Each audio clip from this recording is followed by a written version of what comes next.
In this video, I'm going to compare two jerseys, a lower end, it's actually mid-range I'd say, jersey, and a high-end jersey, and I'll go over the differences between them so you can decide if you should save or splurge on your jerseys. If you follow me over on Instagram, you'll have seen pictures of me wearing both of these jerseys loads last summer. This one, you went to France with me, to the Pyrenees, so I'll go over what I like about them and yeah, why the difference in price, so you can make a decision what works for you. To start off, what you'll find with a lot of companies is they have more than one price point. So for example, 𝗟𝗏 has their core, which is their beginning price point, their classic, which is their mid-range, and then their high-end pro. 𝗖𝗆𝗄 have the same, they have sport, pro, and 𝗚𝗏𝗄𝗏. And another example is 𝗵𝗄𝗋, which has just their 𝗵𝗄𝗋, and then the middle one, which is block and Moda, and then their high-end, which is the 𝗟𝗏𝗄𝗏. So a lot of companies have those different price points. However, this Moda jersey, which is 𝗵𝗄𝗋, so I'd say it's a mid-range jersey really, there are cheaper ones out there, but I think this one is great value for money. When you touch it, it's just really nice to touch, it's soft. Now, most jerseys are usually made out of a mix of polyester and elastane. How those materials are layered and the fabric is woven is sort of what changes the feel and the fit of them. So this line was made specifically for women by 𝗵𝗄𝗋. So it's not a shrunken down version of the men's jersey. And a lot of you, what you'll find is it's more about finding the jersey whose cut fits you. And then once you find that, you know, you're happy and you probably will stick to that brand. And what they've done with these Moda jerseys is they've built in under the arm here. That panel, to me, does two things. It gives more breathability under the arms where you need it, but also gives more stretch in this direction, which some women need. So it fits more body types because, as you women out there know, it is harder for us. We are just such different shapes, all of us, you know, so it is a little bit more difficult because one cut doesn't fit all women. You know, the ratio to hips, I struggle so much finding jerseys because I'm tiny around under my arms and across my chest, and then I don't have a very defined waist, and then I do sort of have some hips, so I usually have to choose between fitting up here or fitting on my hips, and that's a real struggle for me. So when I find a jersey that accommodates both, then I'm really happy. The other thing I have found over the years is that the mid-range jerseys usually get you everything you need. When I go for a more expensive jersey than the mid-range, it's because I've fallen in love with the design and the cut really suits me, and it's usually a treat to myself. So if I have a big ride coming up, or, you know, as a reward for completing a challenge or something. So I treat myself, it usually ends up being because the design and the color is something really special. But these mid-range jerseys, you know, I climb mountains in France in this jersey, so it does the job. And the thing with summer jerseys is you can get away with a lot more because what they should be doing is wicking the sweat away and evaporating it quickly. And most of these jerseys are made out of polyester and do that just fine.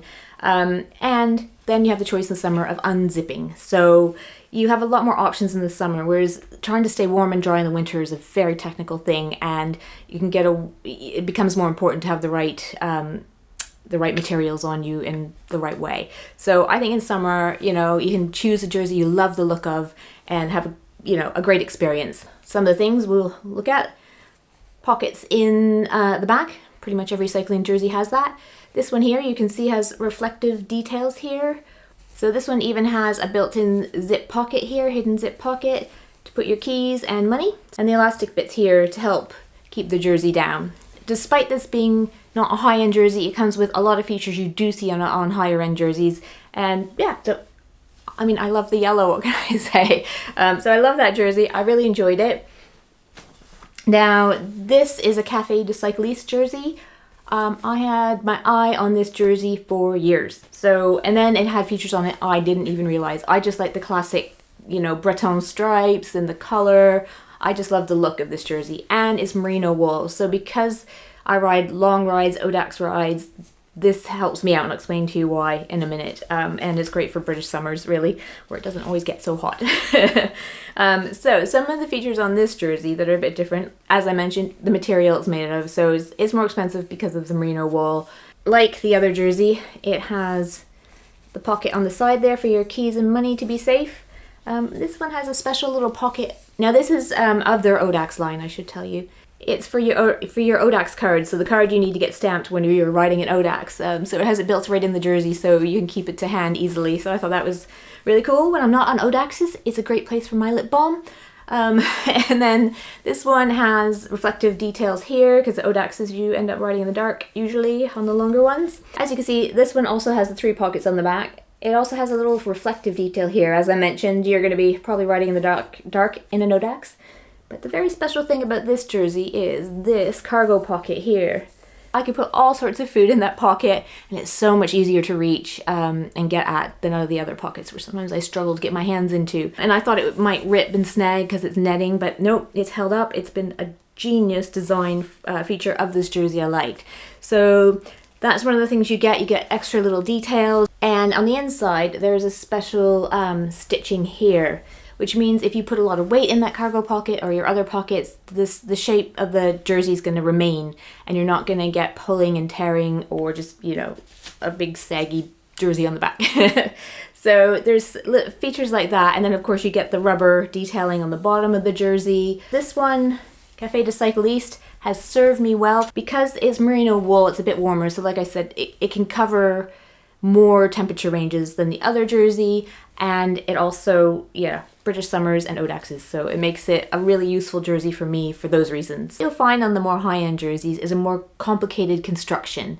You'll get more paneling, which for me helps because you can get the paneling down the side, which gives me more give where I need it and keeps it snug where I want it to be snug, and it will be constructed with different materials, or it can be. So my No Gods No Masters jersey, which is a high-end jersey, has a very lightweight back, and so you get the wind protection for the front when you need it, and then your back doesn't gather sweat. So it's just really nice that way. That's my favorite hot weather jersey, the No Gods No Masters, for that reason. It's constructed of different material in the front than the back, so you get the breathability where you need it. So those mid-range jerseys usually come with a lot of the features that the higher up ones do.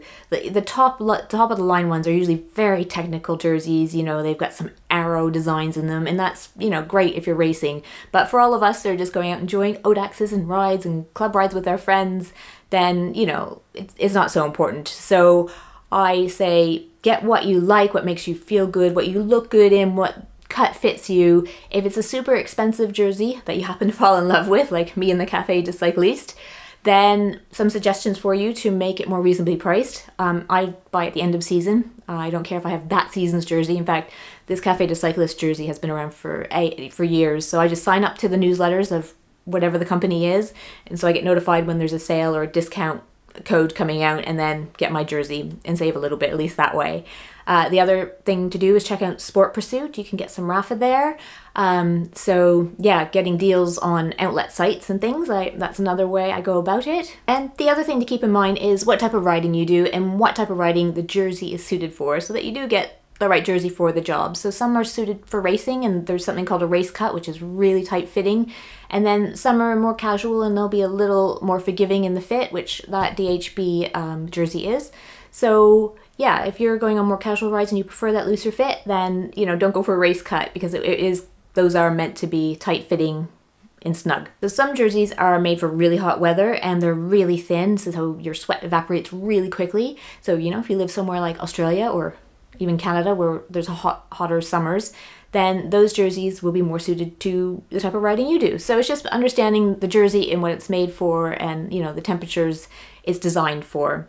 But like I said, in summer you can get away with a lot more, because you can always unzip your jersey. Over the past 10 years, cycling kit has come a long way, especially for women. There's so much choice now. There's such great design out there. You'll have no trouble finding something you'll fall in love with. No trouble spending your money. For you women out there, a great site to also check out is 𝗏𝗏𝗏𝗏. It's a website for cycling kit for women, all women, just women kit. So it is a good place to start to get an idea of the range out there. Should you save or splurge when it comes to a jersey? Well, in this area, I think it's an area you can save and still get a really, really good experience. Go treat yourself to that amazing jersey you fell in love with. Don't feel guilty for it.